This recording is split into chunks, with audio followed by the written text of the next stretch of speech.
ಇವತ್ತು ರಾಷ್ಟ್ರೀಯ ಏಕತಾ ದಿನ ಇರುವಂತ ಹಿನ್ನೆಲೆಯಲ್ಲಿ ಪ್ರಧಾನಿ ನರೇಂದ್ರ ಮೋದಿ ಅವರು ಈ ವಿಚಾರದ ಬಗ್ಗೆ ಮಾತನಾಡ್ತಾ ಇದ್ದಾರೆ. ಏನು ಹೇಳ್ತಾ ಇದ್ದಾರೆ ನೋಡೋಣ ಬನ್ನಿ. साथियों, आज पूरा विश्व भारत के संकल्प की दृढ़ता को,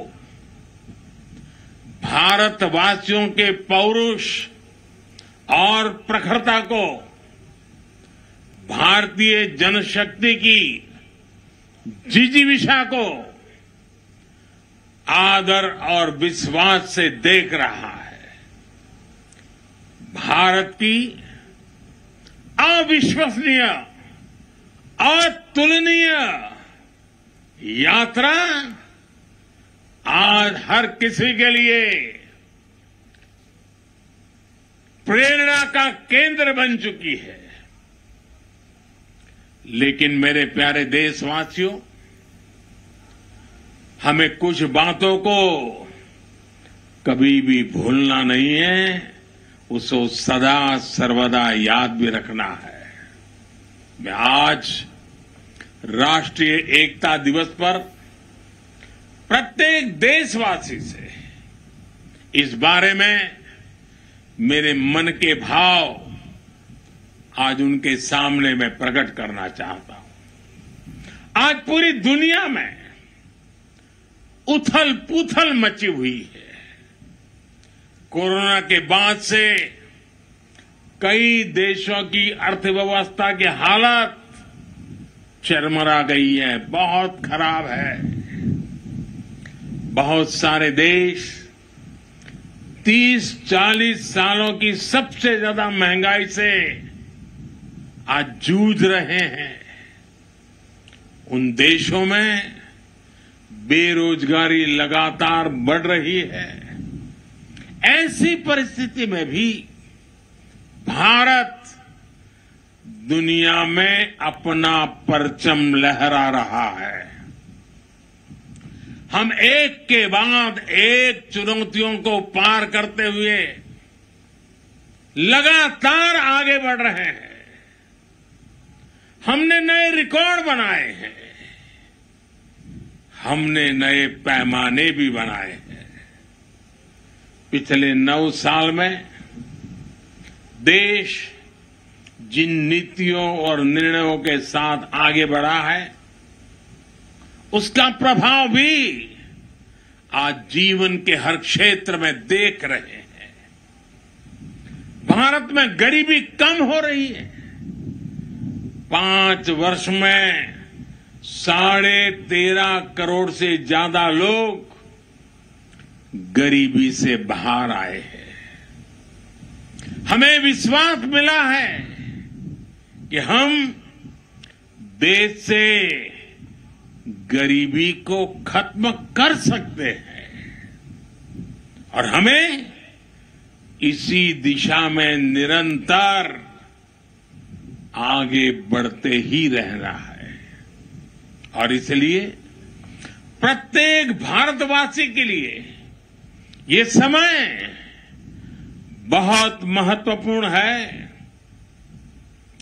किसी को भी ऐसा कोई काम नहीं करना है जिससे देश की स्थिरता पर आंच आए. हमारे कदम भटकने से हम लक्ष्य से भी भटक जाएंगे.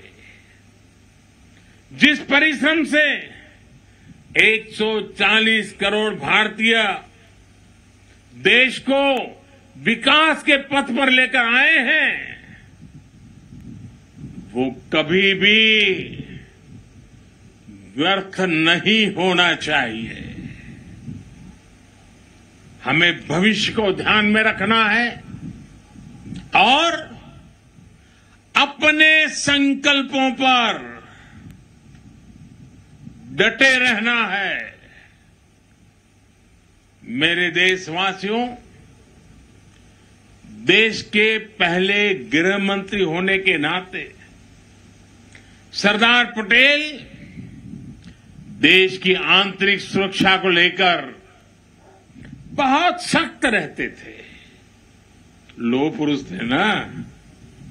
पिछले 9 वर्षों से देश की आंतरिक सुरक्षा को कई मोर्चों से चुनौती मिलती रही है, लेकिन हमारे सुरक्षा बलों की दिन रात की मेहनत भी और उसकी वजह से देश के दुश्मन अपने मंसूबों में पहले की तरह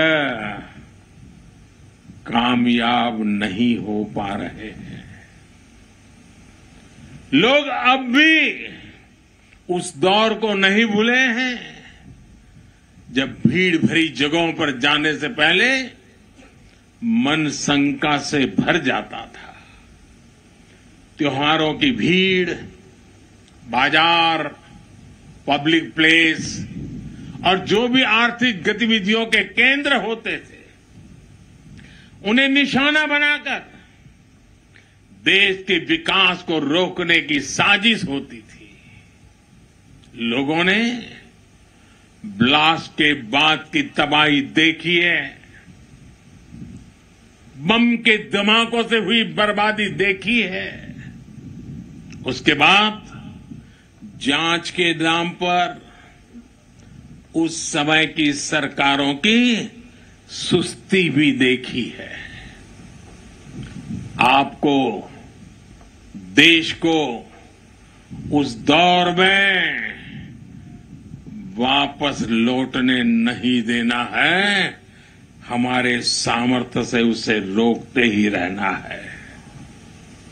जो लोग देश की एकता पर हमले कर रहे हैं, हम सभी देशवासियों को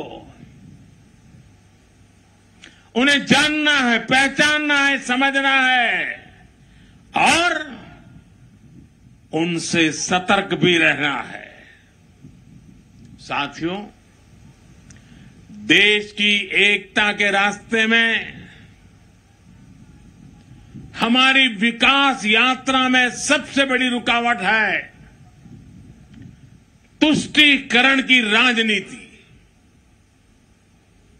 भारत के बीते कई दशक साक्षी हैं कि तुष्टीकरण करने वालों को आतंकवाद,